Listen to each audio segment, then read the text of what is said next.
Hello दोस्तों, भारत ने आर्थिक सुरक्षा की तरफ एक बहुत बड़ी उपलब्धि हासिल की है।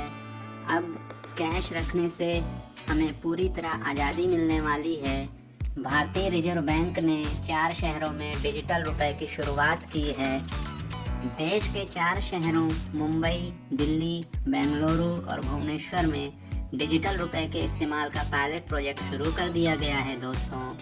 हालांकि अभी सीमित ग्राहकों और कुछ दुकानदारों तक ही ये सुविधा उपलब्ध है, मगर भविष्य में इसका प्रयोग देश भर में देखा जा सकेगा। मेरे प्यारे दोस्तों, अगली कड़ी में अहमदाबाद, गुवाहाटी, लखनऊ, शिमला आदि शहरों में ई-रुपए का चलन भी देखने में आएगा। दोस्तों, भारतीय रिजर्व बैंक ने सेंट्रल बैंक डिजिटल करेंसी यानी CBDC यानी कि डिजिटल रुपए का परीक्षण शुरू कर दिया है। केंद्रीय बैंक ही इसे जारी कर सकेगा। डिजिटल रुपए को सिर्फ खास वॉलेट में ही रखा जा सकता है। इस वॉलेट को बैंक द्वारा जारी किया जाएगा, लेकिन इसका पूरा नियंत्रण और निगरानी RBI करेगा। इसके जरिए आप पर्सन टू पर्सन और पर्सन टू मर्चेंट लेन देन कर पाएंगे, यानी किसी व्यक्ति या दुकानदार को आसानी से पैसे भेज सकेंगे और इसमें लेन देन QR कोड के माध्यम से कर सकेंगे। दोस्तों, डिजिटल रुपए का डिस्ट्रीब्यूशन 2 टियर मॉडल पर आधारित है। इसे इश्यू और रिडीम करने का काम RBI करेगा, जबकि इसके डिस्ट्रीब्यूशन और पेमेंट से जुड़ी सेवाओं की जिम्मेदारी बैंकों की होगी।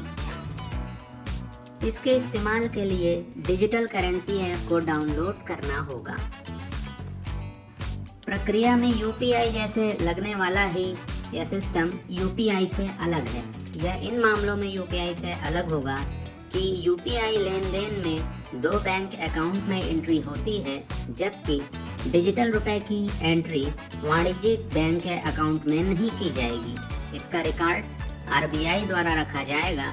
यह ब्लॉकचेन तकनीक पर आधारित है, जिसमें आपका ब्यौरा अधिक सुरक्षित रहेगा। दोस्तों, कैश की मौजूदा व्यवस्था में केंद्रीय बैंक यानी RBI जरूरत के मुताबिक नोट छापता है और उसके बाद विभिन्न वाणिज्यिक बैंकों के माध्यम से वो नोट मार्केट में आते हैं और एंड यूजर यानी कि हमारे आपकी तरह ग्राहकों तक इस लंबी प्रक्रिया से गुजरने के बाद नोट पहुंचते हैं।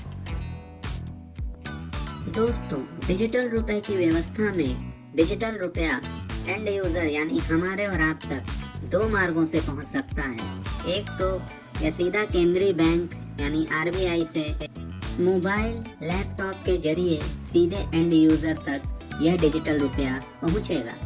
दूसरा मार्ग है दोस्तों, बैंकों की सर्विसेज के जरिए यह सीधा एंड यूजर तक पहुंच सकता है। इस तरह से आप देख सकते हैं दोस्तों कि इस पर पूरी तरह से नियंत्रण RBI का रहेगा। यहाँ यह बात भी जानना बहुत ज़रूरी है दोस्तों कि इस ई-रुपए पर कोई ब्याज नहीं मिलेगा। जैसे कि आप बैंक में पैसे रखते हैं तो उस पर आपको कुछ समय पे ब्याज प्राप्त होता है, ऐसा ई-रुपए में कोई ब्याज प्राप्त नहीं होगा दोस्तों। हमारे देश में डिजिटल करेंसी आने का बहुत फ़ायदा होगा दोस्तों। सबसे पहले तो हमारी इकोनॉमी कैशलेस हो जाएगी, यानी कैश पर निर्भरता काफ़ी हद तक कम हो जाएगी। सेटलमेंट बहुत तेज होगा दोस्तों। डिजिटल करेंसी से ट्रांजैक्शन बहुत जल्दी पूरे होंगे। यह करेंसी नोट छापने और ट्रांसपोर्टेशन का खर्चा बचाएगी दोस्तों। यह कास्ट इफेक्टिव करेंसी होगी। इसके साथ साथ हमारे देश की जो बहुत बड़ी समस्या भ्रष्टाचार की है, उस पर भी नियंत्रण लगाने में फायदा होगा। इस करेंसी की ट्रैकिंग होगी, जिससे इसे छिपाया नहीं जा सकेगा। इसके साथ ही दोस्तों, ई-रुपए के चलते मनी लॉन्ड्रिंग और टेरर फंडिंग जैसे मामलों पर भी शिकंजा कसना आसान हो जाएगा।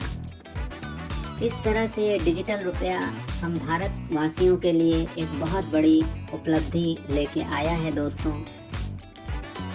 अब दोस्तों, चैनल को जल्दी से लाइक और सब्सक्राइब कर दीजिए और ऐसी ही नई नई जानकारियों को जानने के लिए देखते रहिए हमारा चैनल कंटेंट लवर। धन्यवाद दोस्तों।